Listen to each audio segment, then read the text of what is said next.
happy birthday iche haina wish tawbaga loina na sigi phise ko chene ngon hami ba apno po hamba magtada mumta waina kurumjari ma'am ngasisu anova video mpuna laksare ngasigi video sidi yamna nushiba aigi oina yamna memory huragadaba video ama oidoini kaino haibadi aigi iche yaima ko mahakse masagi anaba amadagi mase lekhidre adubu ngasise November gi date 23 magi birthday numine ado ahanbada aigi iche gi thawaina ko lairamlenda yam ingna sikna leina bagi damakta aina iche da happy birthday iche haina wish tawbaga loina na iche lairamlenda nungaina leiba oyu haina ai iche da wish tawjari aduga kai haitare ngasi aina video se samjari gi maram je akoi se se yamna nushi bhai tare ko akoi je naw mya marak sidagi loi mak nushi ko nushi ba sidaga mu hena nushi ba ai ga maga se ipok su tina ba ko yumja kai sa ma su yumja kai sa pok ba ai su yumja kai sa pok ba aduga nushi bhai tare ko adu oi bane ado myam aina sum ko asaina aina yuzo mai thajaloraga ise gi thawaina santi oina leina boidam aina prayer duk thangmai katlaga prayer bud aina high grade ba ko aduga aina sum wakhanda sum aina sum video sum saving ko hai tare ko ai memory oina lehauna bagi damata nungsigar ba ise do no magi sum lapna ki sum lapna ki dara sumai to dana ko si phajalak tore phiroi su yoksalak tore ko ise gi aduga aina ngasi illiba phise hambra sigi phise ko chene ngon hami ba ai noma indoini ko nang pido ai manipur thokla kanda kaina mana ai ngon hai ba ko aina moirang da satpada sigi phise ille ba ko adu aina mo photo thai ba video calling da wai sanai ba do mana ai ngon hai ba ko nang pido ai noma indoini ko yum thokla kanda kaina adu mai hai ba do adu aina ngasi se mana pamja ba phise ille ba ko aduga yam thajade haitare ko sumaina ekhoi myam raktagi yamna pulsi nauna sumaina ma mraktagi ekhoi kaina gani haiba sibu da thajada bado adu myam ke haitare hingi gi matamda ekhoi miyoi base yam nushina base no mathau tai haitare ko ichilina oiro ichilina na tababu oiro ko yam nushina base mathau tai ko ekhoi chena ngasi mipong khuding ko nungsiba dagi magi kai haitare magi wangang sangang magi tawthorba thabak thaudang mayam da khoina mase kawba ngamdaba haibado hoi akhoi ichini naw ni kai gisu kawdoino kai gi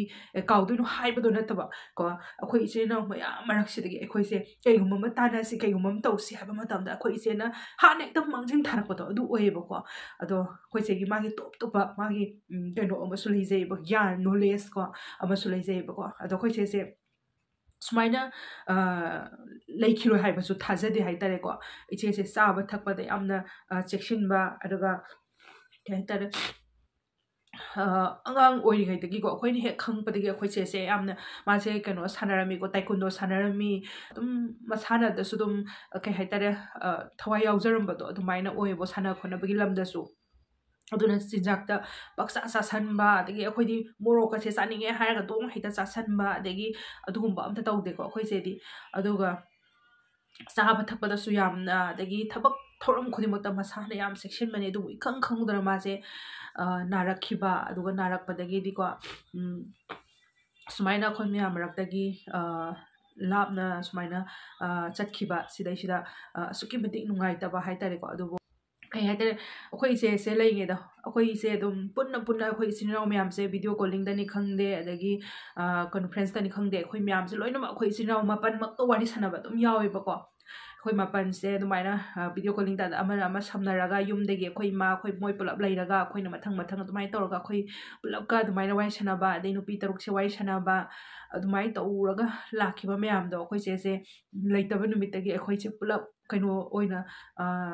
tatkhiba haitare ko tatkhiba haise kaina talalino haiba matamda ikoina ma me yaudre harga akoina adugi memory ma me yaudre haga hodoknaraga akoina adum thamoida chakna kapna ba degi makhon thongna kapna ba siguma myam sina khoije punbagi sangdo khara sum nemak ba handarak ba haitare ko adumaina tawe ado khoise do yamna su nungsiba yamna su mabuk phaba de mi gi mateng chu haingai leitana pangba ko iche mani ko minungsi yamna chawba iche mani ko ado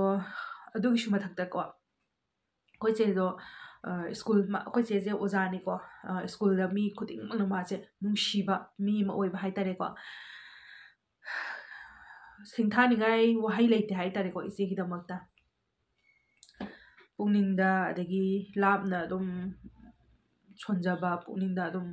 कपचबा अदुमाइना ओइ हाइतारे को अदुगा अखोइ से लेट्रबा मतुंगदा अइंगोंदनि हरमंगदा हंजन हंजन लाएबको अदु अइना अखोइ सेदा अइना video नोममा ममांगदा अइना योंगचाका हंगामगा अमुक video सेमखिबने को योंगचाक लैरे हंगाम सुमाइ तौरे काइना अदु अखोइ सेना अइंगोंदा हाइरेबको योंगचाक सिंजोमगा हंगाम थोंबगा फदना अमथा चारो नंगना साबदो उरगा अइ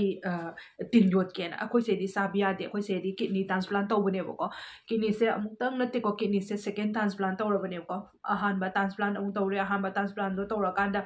अनिसुबा अमु फेल लोरकपदगे अनिसुबा ट्रांसप्लांट तौरिनेबको अदो माना सासनबा यादबनिना अइंगोंदा माना हाइबको हंगाम थोंबगा योंगचाक सिंजुगा अमतंग चारो अदुगा अयमता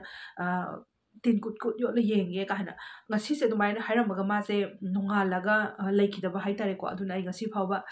cha e yong cha singju atek pa adigi hangam thong ba si se punna ai yom da sadri haitare ko je leita ba dagi ai yum da thokhi ba ai hoi yong cha singju sai atopa mathelam ba ga aduga ani do ai punna da sadri haitare ko aduga khangde ije do na karo tawe नुंगाइते हाइतारे को अदुना अइना ma'am दा हाइजनिंगे बसे ना दा येक्तनबा अखोइनी यारिबा मखै कन्नो हनमिनसी अनाबा अमा लेरक तारगदी अखोइना कहाइतारे सुकी मथि जाथिना अवाबा अमम face Tawi haiku पैसाना मियोइबगी पुंसी कनबा यादे अदगी को पैसा फना लैतारगसु मागी कनोदुना को हक्सांगी बॉडीगी पार्टुना याररोइना मागी कनोदो पिरक तारदि कशु यादे हाइतारे को अदुना अखोइना मियोइबसिना यारिबा मखै नादना बकना होनमिनसी अदो अखोइसेसु नानी हाइबा थाजदे मीना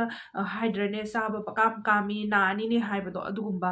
नत्ते हाइतारे को अखोइसे दोमना सेक्शनबा अदु तौबतबो अखोइसे मागी मया यादबदगी को माई मया से यामना चिकनबा अदो तिन चाबगुम्बा ओइबदगी अइना अखोइना खर खंगकपदगी मासे अदुगुम्बा मया तिन चाबगी प्रॉब्लम दी यामना लेरगा मासे या चिक्तनबगी हिदाक्ति अदुम चाबा स्कूल चतोरे हारगा होजि खुदक्ता अदुम या चिक्तनबा गुलिदो अदुमाइ चासलगा मासे पेन किलर दी यामदि साग्रेन हाइबको अदुमाइ ओय अदुना मयाम पुनमक्ता अइना हाइनिंगे से पेन किलर गुम्बा चाबगी चांगसे अदुम हंदबिउ हाइतारेको अखोइना नारे ना हाइरगा कईगुम्बा नेचुरल की ओइबा होम रेमेडी अखोइना युमदा सेमजा खोचरगा चाबा याबा हिदाक यारिबा मखै तौबिरगा पेन किलर गुम्बदी यारिगै पेन किलर द नते हिदाक गुली खुदिमक यारिबा मखै चांग नेमना सिनाबिबा ना हेना फै हाइबदो हाइजनिंगी को अदुम याम लाना खनबिगनु अइ ngasi वीडियो से अइ चेगी मेमोरी ओइनबगी दमक्ता अइना सेमजाबनी अदुगा अखोइ चेगी मेमोरी ओइनबा मतुंगदसु अइना वीडियो मक सुम सेमजागेना खनली हाइतारे को मियोइबा मगी पुंसिना नारकपा मतमदा मागी दमुता किडनी ट्रांसप्लांट कनाना मथौ तारकपा को असुकी मते किडनी म ट्रांसप्लांट तौबा मतमदा मागी दमुता कनाना थवाइ हक्चांग कथोकपिगिगे हाइबदो अदुसु को अदुगा अखोइसे से किडनी ट्रांसप्लांट अहानबा तौबसु को अनिरक तौबसु किडनी डोनर से कनाना ओइबिगिगे हाइबदो अदुसु म्यामदै अदुम शेयर तौजरगे कइनो हाइबदि अइना से शेयर तौदोइसे अखोइ पुंसिदा मेमोरी अमम ओइना लोइना लेहौनबगी दमक्तनेबको अदुगा मयामदा अइना हाइजनिंगेसे म्याम पुनम नादेक्तबा अदगी अनाय याउदबा पुंसि अमम ओइनबा चाबा थकपदा ओइरो अदुम याम सेक्शन भी भाई तारे को थुमगुम्बा यामना सासनदबा अदुगा खमेर अशिनबगुम्बा सिगुम्बसे यामना सासनदबा हाइ तारे को अदुगा डाइट चार्ट गुम्बसे अखोइसे नारिङैददि को अखोइसु दुम kai tare si sabe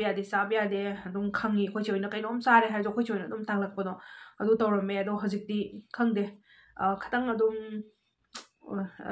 lapthokpadona kai tare sabada thakpada oirasu cheksinbade komthokpado adumaina tawbadona tawi ko ado